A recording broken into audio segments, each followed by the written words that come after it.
तो hello friends, स्वागत है आप लोग को हमारे चैनल अड्डे एग्जाम में। तो इसके पहले हम लोग जो क्लास 10th का अभी अनसॉल्व पेपर सॉल्व कर रहे हैं, इसका 3 सेट हम लोग सॉल्व कर चुके हैं। तो चौथा सेट पे हम लोग पहुंचे हैं। चौथे का जो है एमसीक्यू के 8 क्वेश्चन हो चुके हैं। तो हम लोग 9th क्वेश्चन से देखेंगे। तो चलिए वीडियो को शुरू करते हैं और आप लोग को वीडियो हम आशा करेंगे कि पसंद आएगी। तो क्वेश्चन 9 हमारे पास क्या दिया गया है। समीकरण 3x² माइनस का 2x प्लस का 1/3 इज इक्वल टू 0 का विविध कर होगा। विविध कर का फॉर्मूला पहले बता देते हैं क्या होता है। तो विविध कर का जो सूत्र होता है वो होता है हमारे पास b² माइनस का 4ac। ये हमारे पास सूत्र होता है। इसी सूत्र पे हम मान को रखेंगे और जो हमारा मान है वो मतलब उत्तर जो है हमारे सामने आ जाएगा। तो अगर बटे में कुछ संख्या हो तो बटे से पहले इन दोनों में उसके पहले जितने भी हैं उसमें गुणा कर दिया जाता है। तो 1/3 है तो 3 से हम इन दोनों में गुणा करा देंगे और इसके बटे का 3 गायब हो जाएगा, नहीं कट जाएगा। 3 से 3 कट जाएगा तो एक ही हमारे पास होगा। ठीक, तो अब देखिए इससे गुणा कराएंगे। 3 त्रिक का 9 हो जाएगा।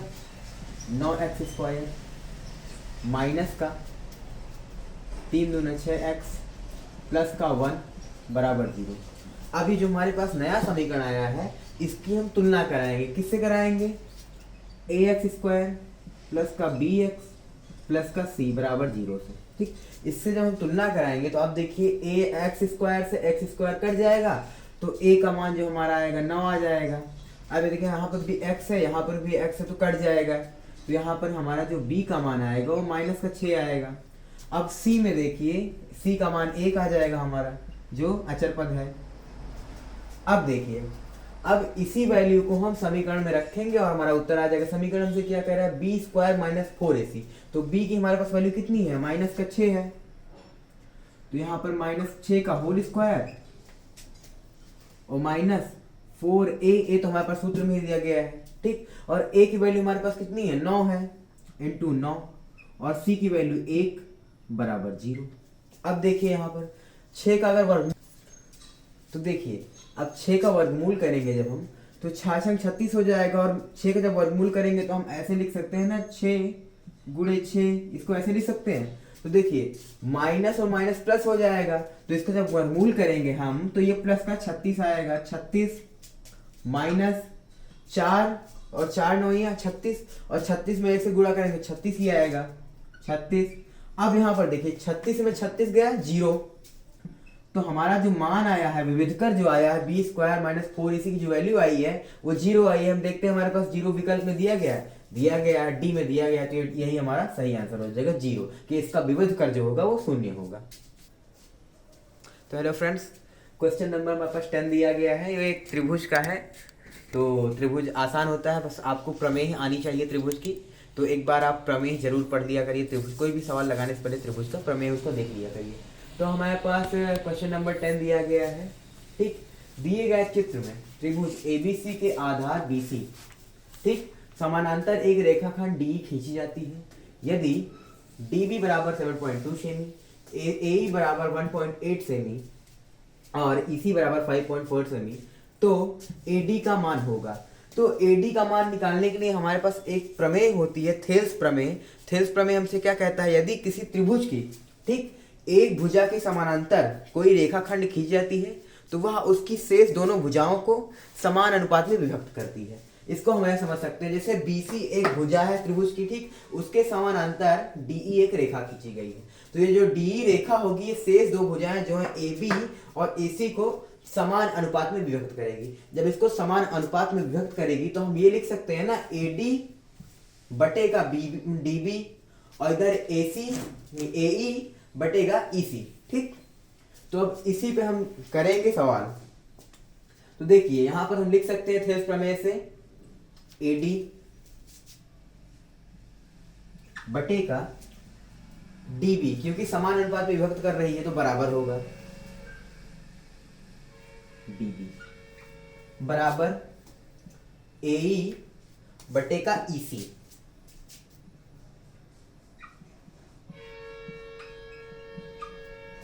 ये क्वेश्चन कभी कभी 2 नंबर में भी आता है। जब 2 नंबर में आए तो आप बराबर पे यहाँ पे एग्जामिनर को समझने के लिए लिख दीजिए थेल्स प्रमेय से।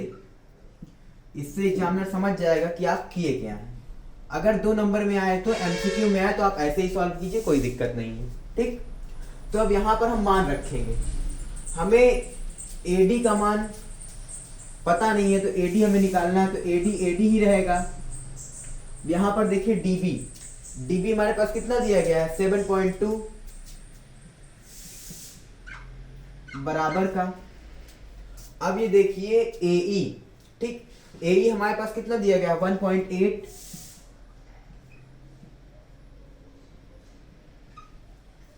और ईसी, ईसी हमारे पास कितना दिया गया है 5.4। अब यहां पर हम तिर्यक गुणा करेंगे, हमारे पास उत्तर आ जाएगा। तो देखिए तिर्यक गुणा करने के बाद देखिए आप दशमलव जो है एक एक अंक पे है, तो आप और हम इसको ऐसे काट सकते हैं। कैसे? अगर दशमलव समान अंक पे हो तो 18 एकम 18 और 18 3 54, यानी 1/3 ये इसको लिख सकते हैं। ठीक, अब यहां से देखिए AD बटे 7.2 बराबर 1/3। अब इसका तिर्यक गुणा कराएंगे तो यहां से जो हमारा निकल के आएगा वो 3AD बराबर, आप एक से किसी भी संख्या में गुणा कराइए वो उसका मान उतना ही होगा 7.2। ठीक, अब यहां से हम लिख सकते हैं AD बराबर का, अब यहां पर देखिए 3 गुणा में है, इस पक्ष में आएगा भाग में हो जाएगा 7.2/3। अब देखिए पक्षांतर में आपको ध्यान देना है, बहुत से बच्चे गड़बड़ कर देते हैं। पक्षांतर आप करेंगे तो जब प्लस में रहेगा तो माइनस में हो जाएगा, गुणा में रहेगा तो भाग में हो जाएगा, ऐसा सीन होता है पक्षांतर में। अब देखिए इसको हम 72 समझ सकते हैं, अगर 72 समझेंगे तो 3 से काटेंगे तो 24 बार में कट जाएगा। ठीक, 24 ये 72 24। अब देखिए यहाँ पर एक अंक के बाद दशमलव है तो उत्तर में एक अंक के बाद दशमलव लगा देंगे तो ये हमारा हो जाएगा 2.4। तो यहाँ से जो हमारी AD का मान निकला है, AD का मान जो निकला वो 2.4 निकला। अब देखिए किस वाले विकल्प में 2.4 है, तो जो C वाला विकल्प है उसमें 2.4 है, तो ये हमारा सही उत्तर हो जाएगा। हेलो फ्रेंड्स, क्वेश्चन नंबर 11 है, ये भी त्रिभुज से ही है। चलिए इसको देखते हैं। क्या दिया गया है, 2 समरूप त्रिभुज की ऊंचाइयां क्रमशः 3 व 4 सेमी है। ठीक, त्रिभुज के क्षेत्रफलों के अनुपात बताइए। ठीक, जो दोनों त्रिभुज हैं उसके क्षेत्रफल का अनुपात बताइए। तो पहले हम 2 समरूप त्रिभुज बनाते हैं।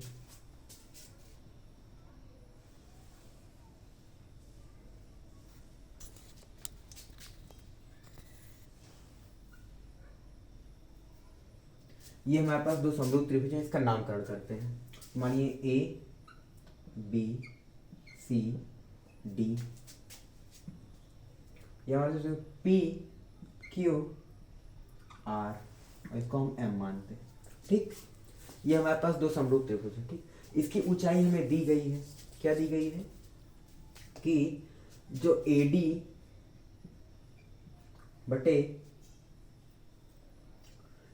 बटे जो हमारा PM होगा वो बराबर होगा किसके, ये हमारा जो है BC बटे QR के। थेल्स प्रमेय से हो जाएगा। ठीक, थेल्स प्रमेय इसके पहले वाली उसमें जो सवाल था उसमें आपको बताया गया था। तो हमें AD और PM का मान दिया गया है, कितना दिया गया है, AD और PM का मान हमें दिया गया है 3/4। ठीक, ये हमारे पास इसका मान दिया गया है, और ये बराबर हमारा हो जाएगा BC/QR। ठीक, अब तो हम इसमें त्रिभुज का क्षेत्रफल वाला फॉर्मूला लगाएंगे। तो त्रिभुज का क्षेत्रफल का जो सूत्र होता है वो हमारे पास होता है 1/2। ठीक, आधार गुणे ऊंचाई। ठीक, अब हमसे अनुपात पूछ रहा है दोनों त्रिभुजों का, तो हम लिख सकते हैं 1/2 गुणे, अब देखिए पहले वाले त्रिभुज में हमारे पास आधार क्या दिया गया है DC, DC बटे का हो जाएगा हमारा, सॉरी BC इंटू AD। ठीक, ये हमारे पास पहला है, और दूसरे क्या दिया गया है हम इसका मान लेते हैं। और दूसरा त्रिभुज हमसे क्या दिया गया है 1/2।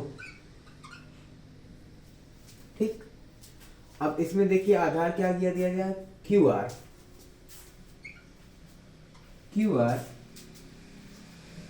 Into PM।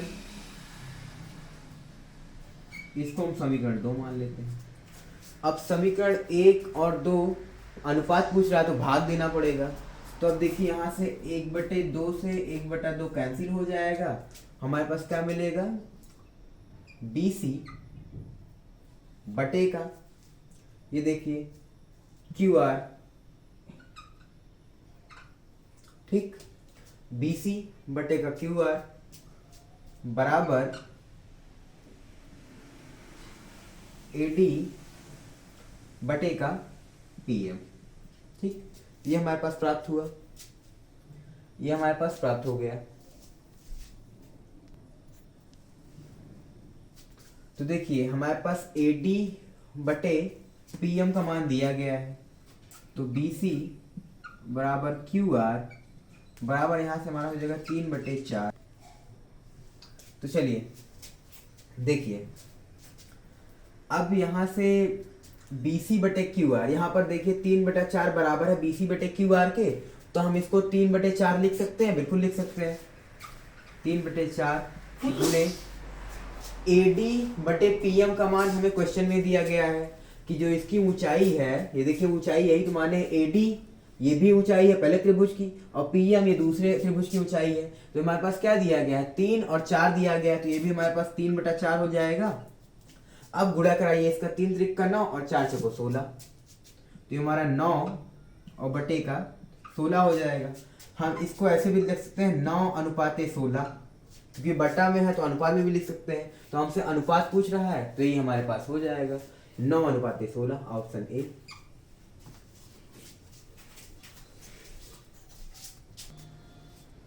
हेलो फ्रेंड्स, स्वागत है आप लोग का फिर से एक नए क्वेश्चन के साथ। तो हमारे पास 12 नंबर क्वेश्चन तो गया हो वृत्त संबंधित क्षेत्रफल से दिया गया है। तो हमारे पास प्रश्न क्या दिया है, चित्र में त्रिज्यखंड OAB का क्षेत्रफल होगा। ठीक, तो इसमें ये त्रिज्या हमें 4 दी गई है और कोण थीटा का मान हमें 30 दिया गया है।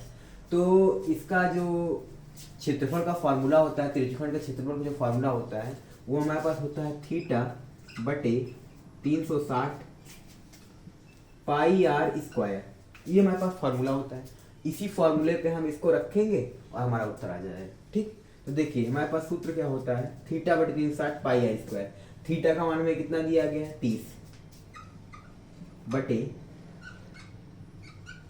360, पाई का मान हम 3.14 रख लेते हैं।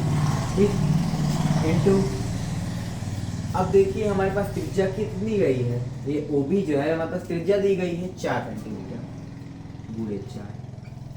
अब देखिए इसको काटेंगे। ठीक, ये 1/12 बार में कट जाएगा, इंटू 3.4 4 गुणे 4। ठीक, ये हमारे पास मान आया। अब देखिए 4 दिए 12, 3 बार में ये कटेगा। ठीक, अब हमारा यहाँ पर आएगा 3। अब हमारे पास देखिए 3.14 इंटू 4 और बटे का जब ये 3 बार में कटा है नीचे 3 आ जाएगा।